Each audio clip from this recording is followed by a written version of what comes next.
Здравствуйте, это Якутия-24 в прямом эфире. Сейчас предлагаем вашему вниманию брифинг оперативного штаба по ситуации с коронавирусной инфекцией на сегодняшний день в Якутии 29 октября.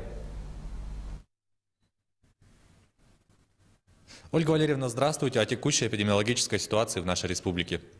Добрый день, уважаемые жители Республики Саха-Якутия. Текущая санитарно-эпидемиологическая ситуация в нашей республике остается напряженной. За последние сутки выявлено 185 новых случаев коронавирусной инфекции. Я напоминаю, что уже как неделю действует новый порядок и методика подсчета числа зараженных лиц, и в количество включается в том числе и носители новой коронавирусной инфекции. Город Якутск, как бы нам ни хотелось, перешагнул границу 102 случаев на территории республики. В Нерюнгринском районе у нас сегодня зарегистрировано 16 случаев. Есть у нас достаточно остается сложная и напряженная обстановка в Нюрбинском районе и в Мирнинском районе. Необходимо обратить внимание, что определенное увеличение количества зафиксированных зараженных отмечается и в Усть-Алданском районе. Сегодня единичные случаи зарегистрированы в 20 районах республики. Относительно прошлого дня их было 15. То есть сама география распространения увеличивается. За последние сутки на территории республики в целом зарегистрировано 2 летальных случая именно от коронавирусной инфекции. Наши лаборатории продолжают работать в режиме тестирования порядка 6 тысяч исследований на коронавирусную инфекцию.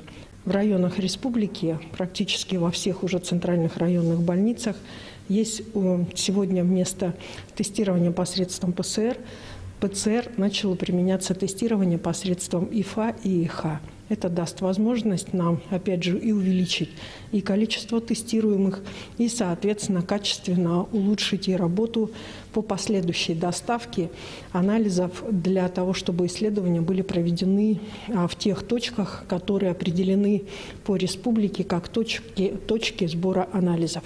Для западной группы районов это Мирнинский район, для южной группы районов это Алдан и Нерюнгри, для всех северных районов и центральной группы районов это город Якутск. У нас вообще в целом по республике на настоящий момент за весь период сделано 617 тысяч исследований.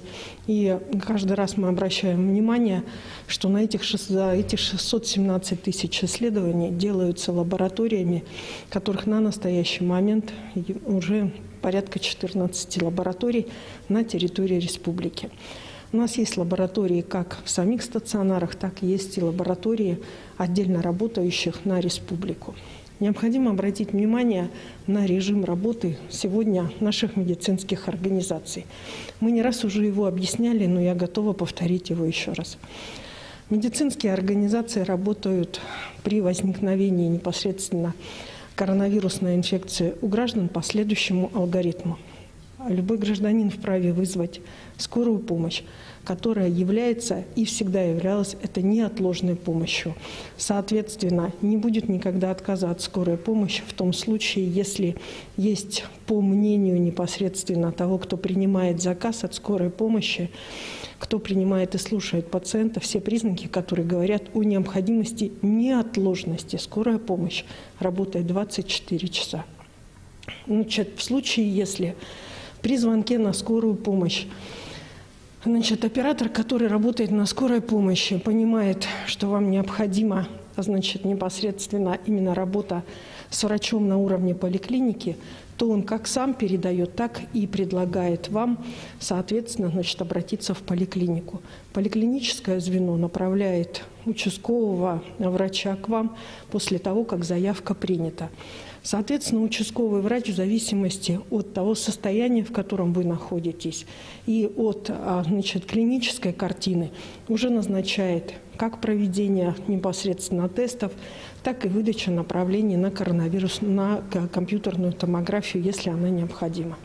Сегодня только на территории города Якутска работает 7 компьютерных томографов для того, чтобы определять, соответственно, тяжесть самого заболевания как такового.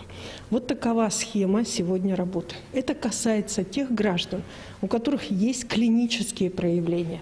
То есть есть и повышенная температура, есть слабость, есть... просто человек заболел. Вот заболел ровно так, как мы заболевали любой другой болезнью. Мы четко знали, в каких случаях мы звоним в скорую помощь, а в каких случаях в поликлинику. Вот и сейчас ничего не меняется. Точно так же. Если состояние крайне тяжелое, то, конечно же, скорая помощь. Если состояние заболевания, когда требуется не неотложная помощь, то тогда мы звоним в свою поликлинику. Работа медицинских организаций сейчас отличается от работы организации, которая у нас была даже год назад, лишь только огромной нагрузкой, которая ложится на медиков нашей республики. Поэтому я хочу сегодня отдельно поблагодарить медиков, которые работают в каждой медицинской организации нашей республики. Огромное вам спасибо от всех жителей республики, от каждого больного, который у вас был, от всех их родственников за тот ваш труд, который вы делаете. И только на вашем труде мы сегодня спокойно дышим в нашей республике. Спасибо вам. Спасибо большое. Это был традиционный брифинг оперативного штаба по эпидемиологической ситуации с коронавирусом в республике на сегодня, 29 октября.